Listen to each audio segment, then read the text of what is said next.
Thank you, Aladdin and Ma'am. Michelle, I was so busy in Gross talking with my colleagues there at the stage that my name was called. Minglanilla is a prime town, a first-class municipality, and it is near the division office. Most often, you are requested to be the venue of seminars, especially if the venues in the city are full. Diba?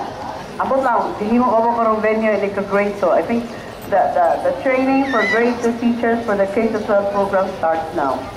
But this is the first time, according to SOAIBO, that Brigada Escuela is being launched here.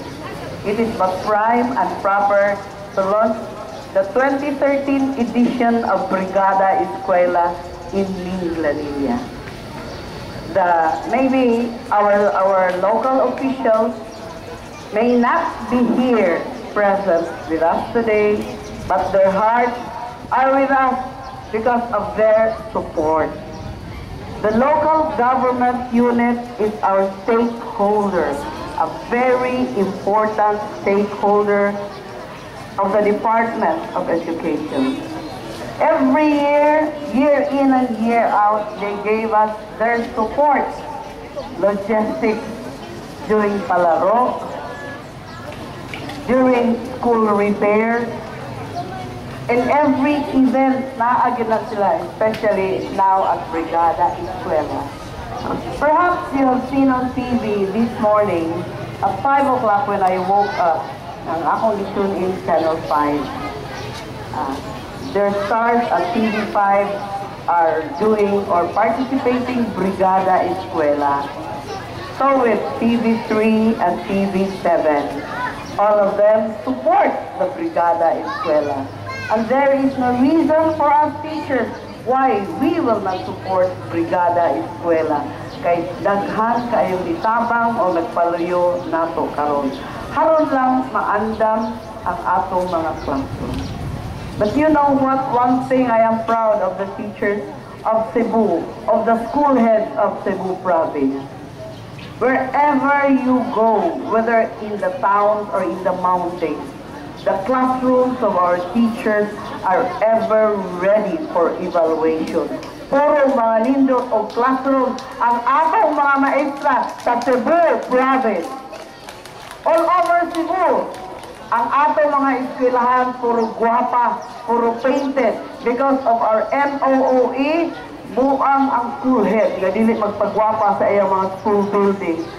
Ang lang kung sa mahuna-hunaan sa school head, kung di siya magmamintal sa eskwelahan, haron magwapa ang mga classroom. And you know, my dear teachers, if your rooms cannot be repaired, if your rooms to be unfinished until Friday sa repair, ayaw yun mo gunong o samuk-samuk. You can write a letter to Sir Arden and Sir Arden will answer your letters.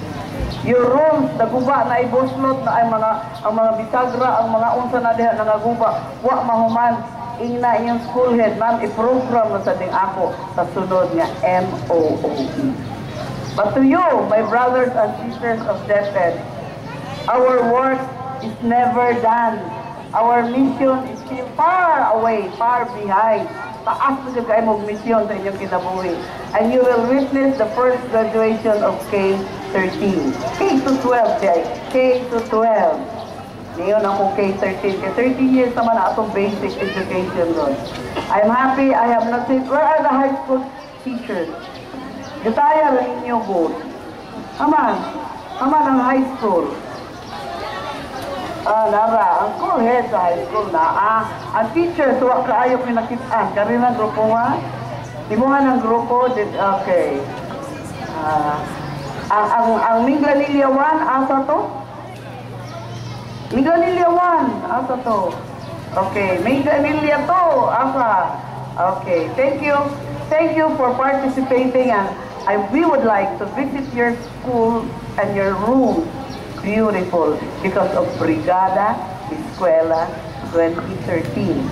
And I know we are all ready for the next school year 2013-2014. To you all, more power and God bless.